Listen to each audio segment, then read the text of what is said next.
తిప్పాపూర్ గ్రామానికి చెందిన గీత కార్మిక కుటుంబ యువకుడు విష్ణువర్ధన్ గ్రూప్ 1 ఫలితాల్లో 189వ ర్యాంకు సాధించి సిద్దిపేట కలెక్టరేట్లో అసిస్టెంట్ ఆడిటర్ ఆఫీసర్గా బాధ్యతలు స్వీకరించాడు. బీడీలు చుట్టి కొడుకును చదివించిన తల్లి త్యాగం ఇప్పుడు ఫలించింది.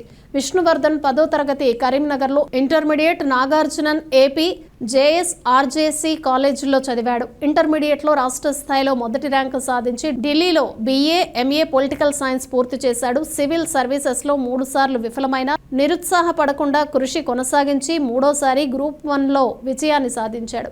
భవిష్యత్తులో IASగా మారటమే తన లక్ష్యమని విష్ణువర్ధన్ పేర్కొన్నాడు. వేములవాడ నియోజకవర్గం తిప్పాపూర్కు సంబంధించినటువంటి విష్ణువర్ధన్ గారు గ్రూప్ 1 ఆఫీసర్గా ఎంపికైన సందర్భంలో వారికి సన్మానాన్ని చేయడం జరిగింది. వారి తల్లిదండ్రుల యొక్క కలలను నిజం చేయడానికి, పేదరికం నుంచి వచ్చినటువంటి వారికి ఇలాంటి అవకాశం రావడం ఆనందదాయకం, శుభదాయకంగా భావిస్తుంది. తెలంగాణ ఏర్పడే కంటే ముందు నిధులు, నీళ్లు, నియామకాలను చెప్పని అధికారులకు వచ్చినటువంటి ఆనాటి బీఆర్ఎస్ పార్టీ ఈ గ్రూప్ 1 ఆఫీసర్లకు సంబంధించినటువంటి నియామకాలు చేపట్టిన ఆలోచన కూడా చేయని సందర్భం.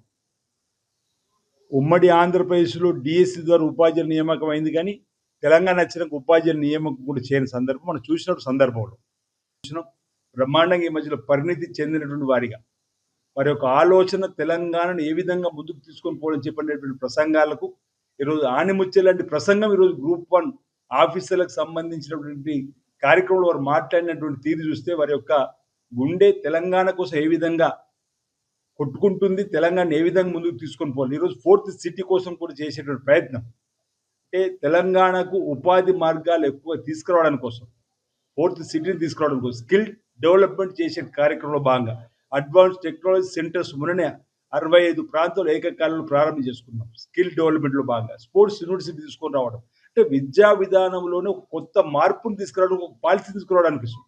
విద్యా శాఖను సైతం తన దగ్గరే పెట్టుకొని గురుకులాల్లో చదువుకునేటువంటి వాళ్ళకి 40% డైట్ ఛార్జ్ ఇవ్వడం, 200. నమస్కారం అండి, నా పేరు వంగ విష్ణువర్ధన్.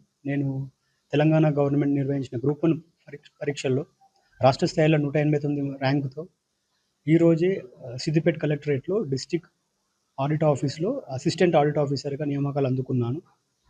నేను గ్రూప్ 1 పరీక్షను గ్రూప్ 1 కంటే ముందు లాస్ట్ 2019 నుండి మాస్టర్స్ అయిపోయాక 2019 నుంచి యూపీఎస్సీకి ప్రిపేర్ అయ్యానండి గత 3 సంవత్సరాలుగా. తర్వాత యూపీఎస్సీలో ప్రిలిమ్స్ కూడా క్లియర్ కాకపోయేసరికి మళ్ళీ అదే సమయంలో తెలంగాణలో గ్రూప్ 1 ఎగ్జామ్స్ నిర్వహిస్తున్నారని ఎప్పుడైతే చెప్పారో అప్పటి నుంచి కంటిన్యూస్గా 3 ప్రిలిమ్స్ క్లియర్ చేశాను. అలా ఇప్పుడు అదే రకంగా మెయిన్స్ కూడా క్లియర్ చేసి లాస్ట్ ఇయర్ మనం మార్చ్లో అనౌన్స్ చేసిన రిజల్ట్స్లో రాష్ట్ర స్థాయిలో 189 ర్యాంక్ సాధించుకున్నాను. సో నాకు ఈ ఎగ్జామ్ ఎందుకు క్లియర్ చేయాలనే ఆలోచన ఎప్పుడు వచ్చిందంటే, intermediate government residential junior college APRJSలో చదువుకున్నప్పుడు అక్కడ మాకు ఎవరైతే అలిలో గోల్ అనేది పెట్టుకోండి, అది ఏదైనా డాక్టర్ అయినా ఇంజనీర్ అయినా, ఇలా ఇప్పుడున్న జనరేషన్ చాలామంది టెక్నాలజీ అని, ఇన్స్టాగ్రామ్, యూట్యూబ్ అని చాలా టైం వేస్ట్ చేసుకుంటున్నారు. ప్రొడక్టివ్గా యూటిలైజ్ చేసుకోండి.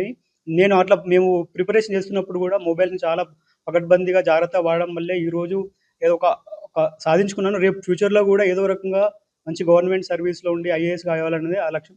సో యూత్కు కూడా నేను ఇదే రిక్వెస్ట్ చేస్తున్నాను, ఎస్పెషల్లీ మన వేములవాడ యూత్కి. ఎందుకంటే చాలా వేరే ఊరికి పోతా అంటారు, వేములవాడ యూత్ పిల్లలు కొద్దిగా వేరే రకంగా ఉంటారు. ఏదా అంటే ఎట్లయినా మన పుట్టిన ఊరికి పేరు తేవాలి. రాజన్న గుడి ఉంది ఇక్కడ, మనకు ఆ రాజన్న ఆశీస్సులు ఎప్పుడూ ఉంటాయి. సో ఆ స్వామివారి ఆశీస్సులు మనందరికీ ఉంటాయి. మీరు ఎట్లయినా మన ఊరికి మంచి పేరు తీసుకురావాలి. తల్లిదండ్రులు కూడా మీ పిల్లల మీద నమ్మకం పెట్టుకోండి, చదువుతారు. మీ తల్లిదండ్రులను చూసి పిల్లలు తయారవుతారండి. సో మీరు కూడా కరెక్ట్ ఉంటే మీ పిల్లలు కూడా రేపు మంచి భారత పౌరులుగా, తెలంగాణ పునర్నిర్మాణం అందరం భాగస్వామి కావాలని నిజంగా కోరుకుంటున్నాను.